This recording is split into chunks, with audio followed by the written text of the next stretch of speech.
નમસ્કાર, India news ગુજરાતમાં આપનું સ્વાગત છે। સમાચારની શરૂઆત કરીએ તો સૌથી પહેલા મહત્વના સમાચાર છે કે સોમવારે તુર્કી અને સિરિયામાં ભૂકંપના આંચકાથી ભારે વિનાશ સર્જાયો છે।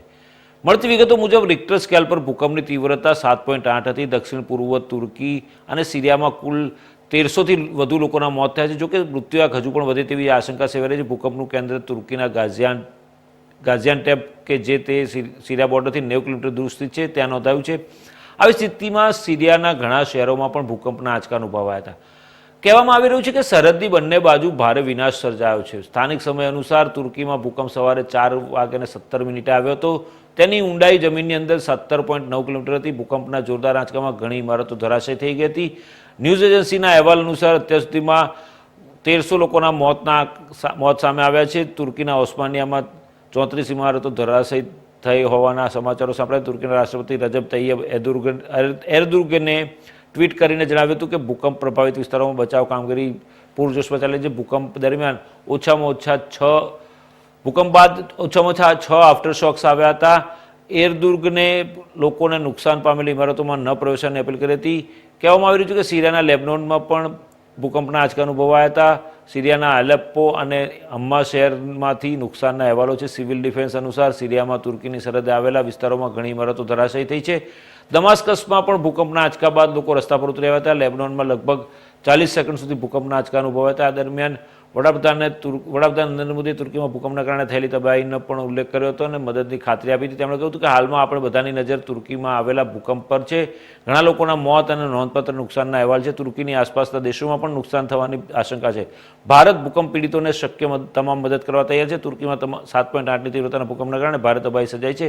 ત્યાં અત્યાર સુધીમાં 1300થી વધુ લોકોના મોત નીપજ્યા છે, જ્યાં સેંકડો લોકો ઘાયલ થયા હોવાના પણ અહેવાલ છે। રાહત અને બચાવ કામગીરી ચાલી રહી છે। તુર્કીના રાષ્ટ્રપતિ રેસેપ તૈયબ એર્દોગને ભૂકંપ બાદ રાહત અને બચાવ કાર્યની જાણકારી આપી છે। તુર્કીના રાષ્ટ્રપતિ રેસેપે હંમેશા ભારતનો વિરોધ કરતા આવ્યા છે, તે પછી કાશ્મીરનો મુદ્દો હોય કે અન્ય મુદ્દાઓ, પરંતુ ભારત વિશ્વના દરેક પ્લેટફોર્મ પર વસુધૈવ કુટુંબકમની વાત કરી રહ્યું છે। ભલે તુર્કી પાકિસ્તાનની સાથે અને આંતરરાષ્ટ્રીય મંચ પર ભારત વિરુદ્ધ ઊભું હોય, પરંતુ ભારત તેને મદદની ઓફર કરી પોતાની નીતિ દર્શાવી છે।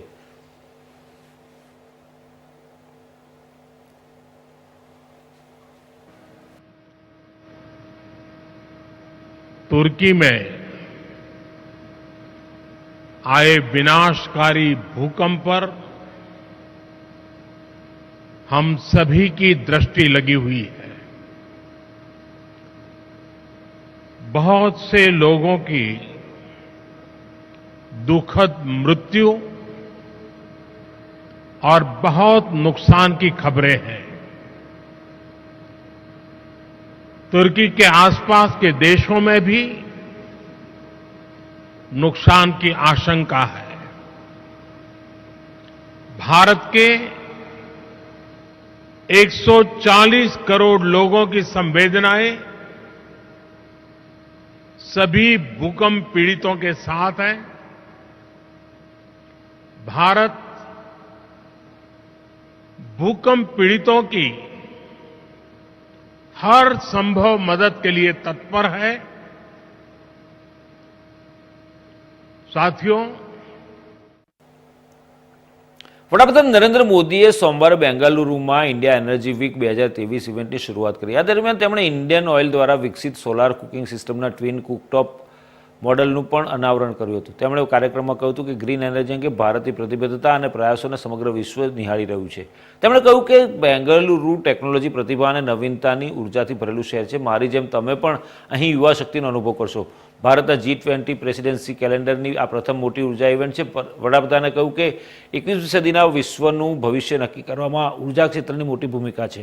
નવા ઉર્જા સંસાધનોના વિકાસમાં ઉર્જા સંક્રમણમાં ભારત આજે વિશ્વના સૌથી મજબૂત અવાજોમાંનું એક છે। તેમણે કહ્યું કે ભારતમાં ઉર્જા ક્ષેત્ર માટે અભૂતપૂર્વ સંભાવનાઓ સર્જાઈ રહી છે, જે વિકસિત બનવા માટે સંકલ્પબદ્ધ છે। વડાપ્રધાને વધુમાં કહ્યું કે IMF દ્વારા તાજેતરના વૃદ્ધિ અંદાજ દર્શાવી રહ્યા છે કે ભારત વિશ્વમાં સૌથી ઝડપથી વિકસતી મુખ્ય અર્થવ્યવસ્થા બની રહેશે। તેમણે કહ્યું કે મહામારી અને યુદ્ધની અસર છતાં 2022માં ભારત એક ગ્લોબલ બ્રાઇટ સ્પોટ રહ્યું છે। તેમણે કહ્યું કે બેંગાલુરુ ટેકનોલોજી, પ્રતિભા અને નવીનતાની ઉર્જાથી ભરેલું શહેર છે। મારી જેમ તમે પણ અહીં યુવા શક્તિનો અનુભવ કરશો। ભારતના G20 પ્રેસિડેન્સી કેલેન્ડરની આ પ્રથમ મોટી ઉર્જા ઇવેન્ટ છે। 34 देशों के इंडस्ट्रीज से लेकर के ऑफिसेज तक फैक्ट्री से लेकर के घरों तक भारत में एनर्जी की जरूरत, एनर्जी की मांग बढ़ती ही जा रही है। भारत में जिस तेजी से विकास हो रहा है, उसे देखते हुए ये माना जा रहा है कि आने वाले वर्षों में भारत में अनेक नए शहर बनने वाले हैं। इंटरनेशनल एनर्जी एसोसिएशन ने भी कहा है कि भारत इस दशक में भारत की एनर्जी डिमांड दुनिया में सबसे ज्यादा होगी। રામચરિત માનસ વિવાદ વચ્ચે આરએસએસ ચીફ મોહન ભાગવતે એક મોટું નિવેદન આપ્યું છે. આરએસએસના વડા મોહન ભાગવતે જાતિ વ્યવસ્થા પર કહ્યું કે જાતિ ભગવાને નહીં પરંતુ જાતિના પંડિતોએ બનાવી છે.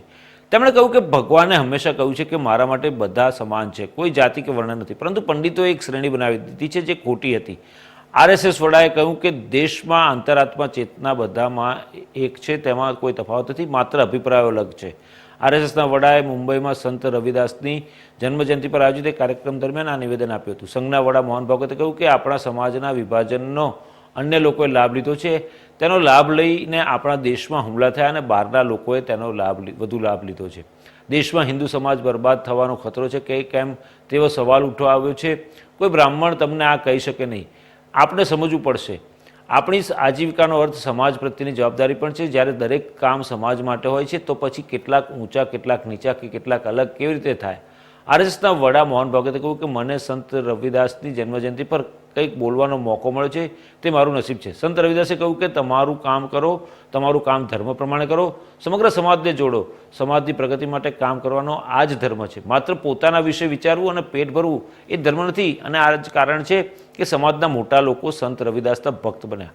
મોહન ભાગવતે કહ્યું કે સંત રવિદાસ તુલસીદાસ, કબીર, સુરદાસથી ઊંચા હતા, તેથી સંત શિરોમણી હતા. સંત રવિદાસ વાદ વિવાદમાં બ્રાહ્મણો પર જીત મેળવી શક્યા ન હતા, પરંતુ તેમણે લોકોના હૃદયને સ્પર્શી લીધું હતું અને તેમને વિશ્વાસ અપાવ્યો હતો કે ભગવાન છે. સંઘ પ્રમુખે કહ્યું સંત રવિદાસે સમાજને પહેલા આ 4 મંત્ર આપ્યા: સત્ય, કરુણા, આંતરિક શુદ્ધતા, સતત મહેનત અને પ્રયાસ. તેમણે કહ્યું કે આજની સ્થિતિ પર ધ્યાન આપો, કોઈ પણ સંજોગોમાં ધર્મ છોડશો નહીં. સંત રવિદાસ સહિત તમામ બુદ્ધિજીવીઓની કહેવાની રીત ભલે ગમે તે હોય, પરંતુ ઉદ્દેશ્ય હંમેશા એક જ હતો: ધર્મ સાથે જોડાયેલા રહો. મોહન ભાગવતે કહ્યું કે હિન્દુ અને મુસલમાન બધા જ સમાન છે. કાશીના મંદિરના વિનાશ પછી શિવાજી મહારાજે ઔરંગઝેબને એક પત્ર લખ્યો અને કહ્યું કે હિન્દુ હોય કે મુસ્લિમ, આપણે બધા એક જ ભગવાનના સંતાન છીએ. જો આ તમને અસ્વીકાર્ય છે તો ઉત્તરે તમારી સાથે લડવા આવવું પડશે. સમાજ અને ધર્મને દુષ્ટતાથી ન જુઓ, સદાચારી બનો, ધર્મનું પાલન કરો. સંઘના વડાએ કહ્યું કે આજે સમાજમાં જે બેરોજગારી વધી રહી છે તે કામને નાનું કે મોટું માનવાનું પણ એક મોટું કારણ છે. સંત રવિદાસે કહ્યું છે કે સતત પ્રયાસ કરતા રહો, સમાજ ચોક્કસ બદલાશે, લોકોની વિચારસરણી બદલાશે. આજે વિશ્વમાં ભારતને આદરની નજરે જોવામાં આવી રહ્યો છે, તેના કારણે જ સમાજને સાથે લઈને ચાલવું પડશે. સંત રવિદાસે કહ્યું હતું કે તેમણે કહ્યું કે માનવતામાં માનનારાઓનો હિન્દુ ધર્મ છે.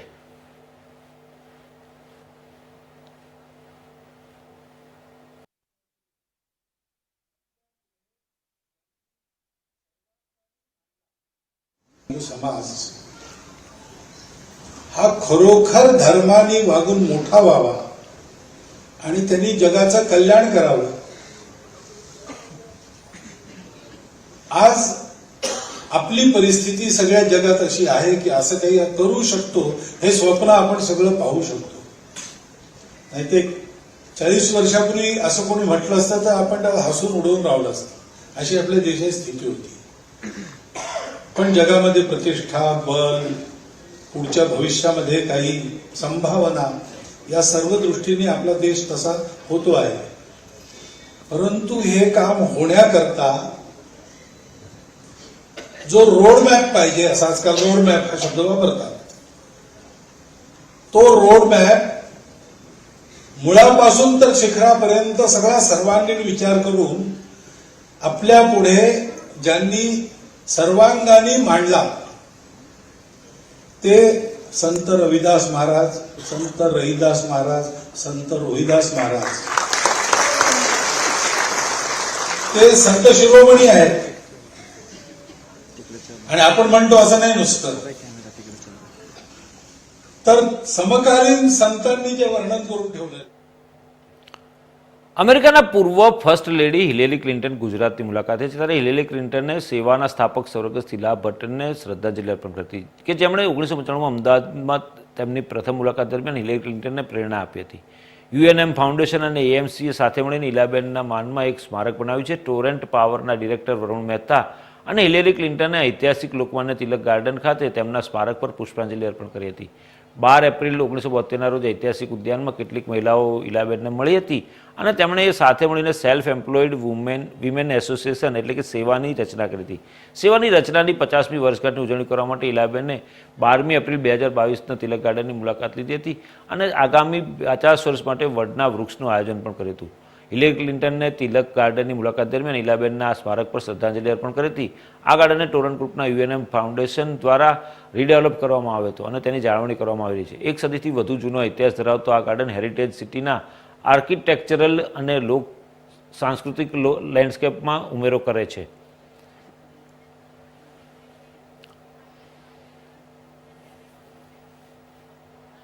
સેંકડો વર્ષો અને હજારો બલિદાન બાદ આખરે રામ ભક્તોનું સ્વપ્ન સાકાર થવા જઈ રહ્યું છે. રામનગરીમાં લોકોના ઉપાસક ભગવાન શ્રી રામલલ્લાનું ભવ્ય અને દિવ્ય મંદિરનું નિર્માણ થઈ રહ્યું છે.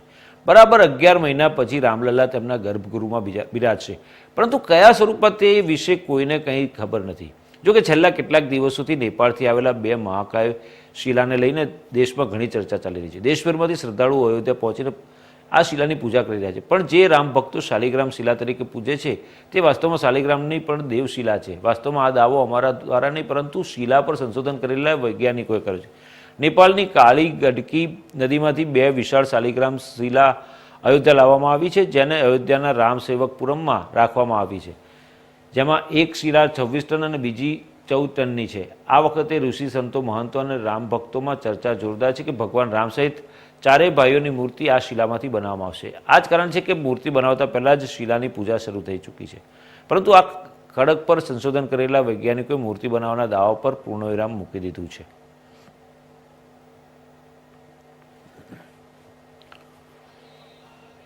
એનએસયુઆઈ બાદ યુથ કોંગ્રેસ દ્વારા પોલીસ કમિશનરને આવેદનપત્ર આપી એરપોર્ટ પોલીસ સ્ટેશનના પીઆઈ મહેન્દ્રસિંહ સામે પગલાં ભરવાની માંગણી કરી. ત્યારે રાજકોટ શહેર યુથ કોંગ્રેસના હોદ્દેદારો અને કાર્યકર્તાઓ દ્વારા પોલીસ કમિશનરને આવેદનપત્ર પાઠવી જવાબદાર પીઆઈ સામે કાર્યવાહી કરવાની માંગણી કરી છે.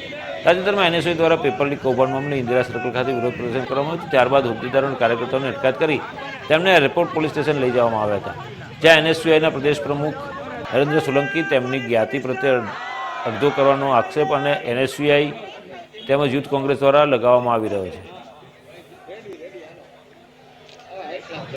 આજે રાજકોટ શહેર કોંગ્રેસ સમિતિ દ્વારા જે 5 દિવસ પહેલા પેપર લીક કાંડના વિરોધમાં એનએસયુઆઈના પ્રદેશ પ્રમુખની આગેવાનીમાં વિદ્યાર્થી આગેવાનો જ્યારે પ્રતિકાત્મક વિરોધ કરી રહ્યા હોય ત્યારે એની અટક કરીને 35 કિલોમીટર દૂર લઈ જવા, એમાંથી વ્યક્તિગત એકને બોલાવીને મા બેનની ગાળો આપવી કે બીજી વાર વિરોધ કરવા ન આવતો, તો એ પીઆઈને હું કહેવા માંગુ છું, પીઆઈની નોકરી મૂકીને ભાજપનો ખેસ જ પહેર્યો હતો.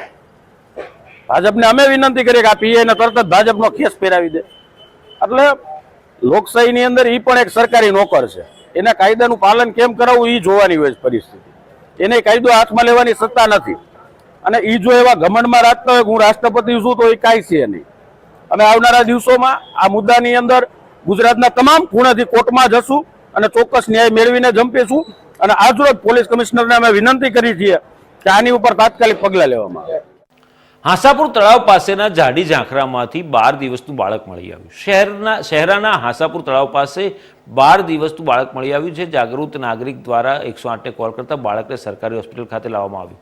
બાળકની તબિયત સારી હોવા સાથે નર્સ સંભાળ કરી રહી છે. બાળકની માતા ભદ્રાલા ગામની હોવા સાથે અસ્થિર મગજની હોવાથી અહીં મૂકીને તે ભાગી છૂટી હતી. પોલીસ દ્વારા આ બાળક મળી આવવાને લઈને વધુ તપાસ હાથ ધરવામાં આવી છે.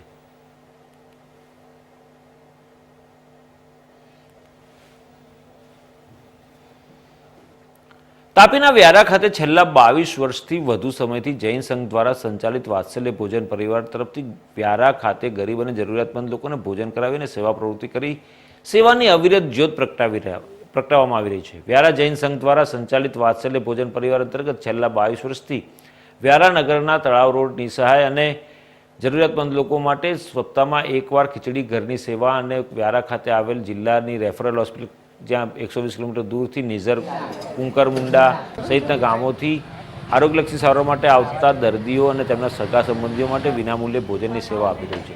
જૈન સમાજ દ્વારા સંચાલિત વાત્સલ્ય ભોજન પરિવાર અને અન્ય પ્યારા જૈન સમાજ દ્વારા આ સિવાય જિલ્લાની વિવિધ ગામડાઓની છાત્રાલયો અને સેવા વિસ્તારમાં અન્નદાન સહિત હાલ શિયાળાની કડકડ ઠંડીમાં જરૂરિયાત લોકોને ગરમ ધાબળા પણ વિતરિત કરવામાં આવી રહ્યા છે. ત્યારે અન્ય પ્યારાનું જૈન સમાજ છેલ્લા 22 વર્ષથી આ રીતની નિસ્વાર્થ ભાવે સેવા કરી રહી છે. જૈન સમાજના શાળામાં અભ્યાસ કરતા વિદ્યાર્થીઓ પોતાની સમાજના આગેવાનોની આ સેવામાં સહભાગી બનીને વ્યારાના રેફરલ હોસ્પિટલ ભોજન પીરસવામાં સેવા આપવા આવે છે અને સેવા કરીને આનંદની અનુભૂતિ પણ કરી રહ્યા છે. હું નૈનેશ કુમાર કાંતિલાલ શાહ છેલ્લા 22 વર્ષથી વધુ વાત્સલ્ય ભોજન પરિવારમાં ઘણા વર્ષોથી હું સંકળાયેલો છું.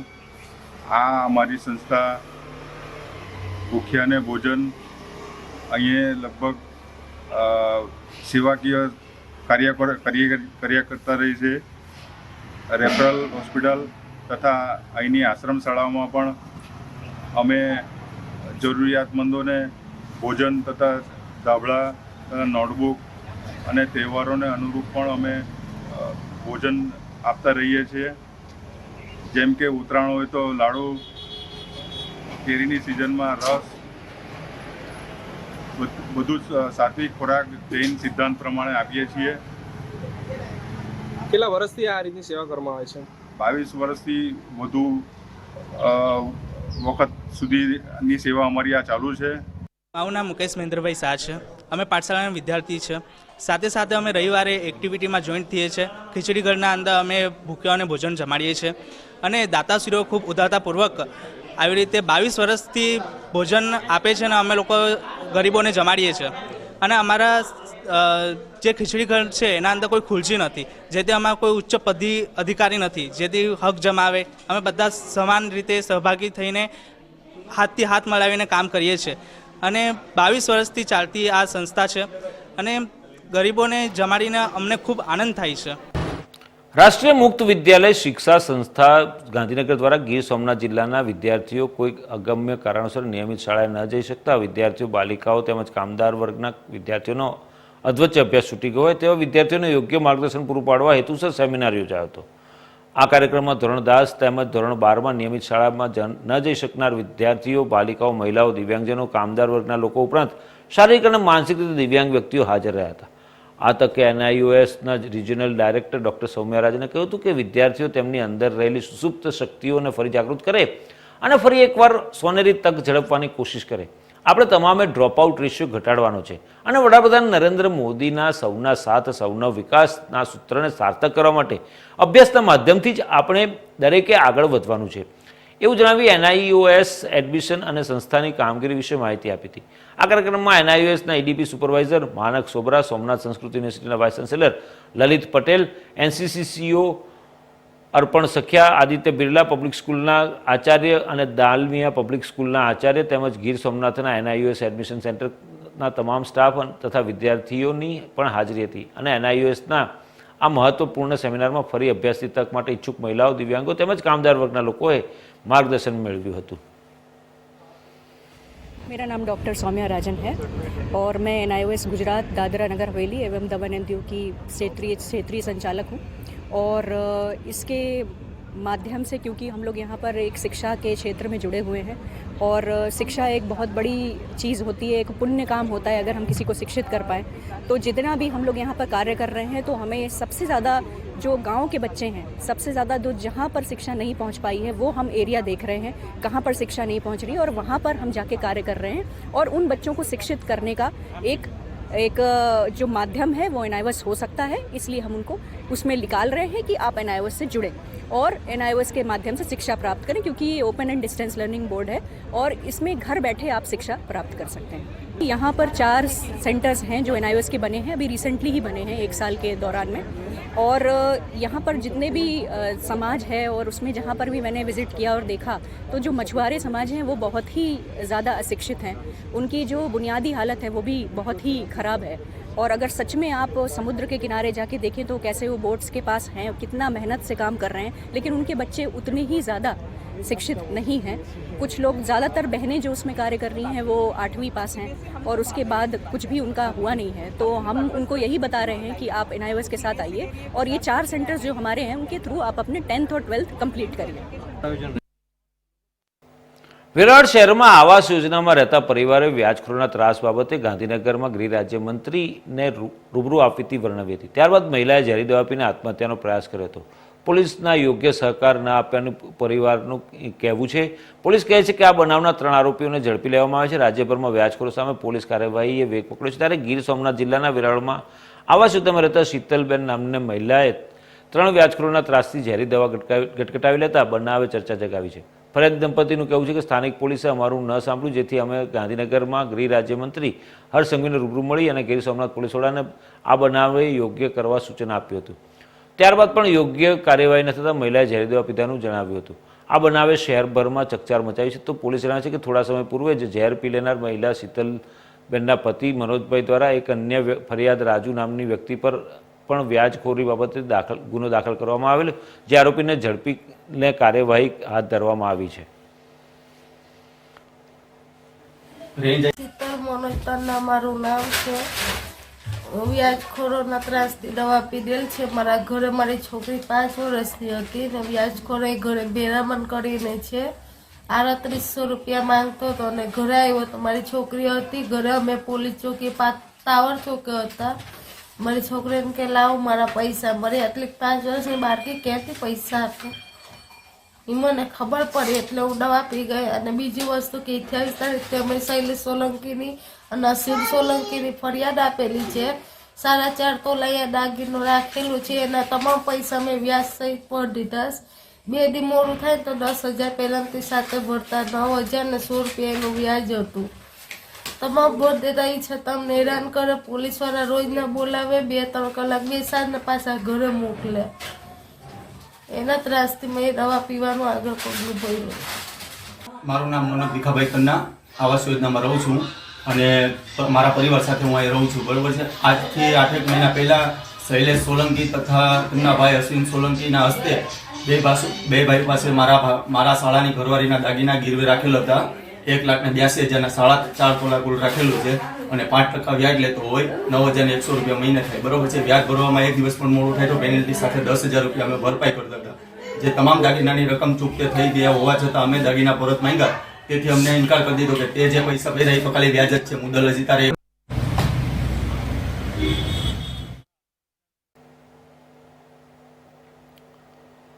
તો આ હતા અત્યાર સુધીના સમાચાર. વધુ સમાચારના અપડેટ્સ માટે જોતા રહો ઇન્ડિયા ન્યૂઝ ગુજરાત, ગુજરાતી ધડકન. નમસ્કાર.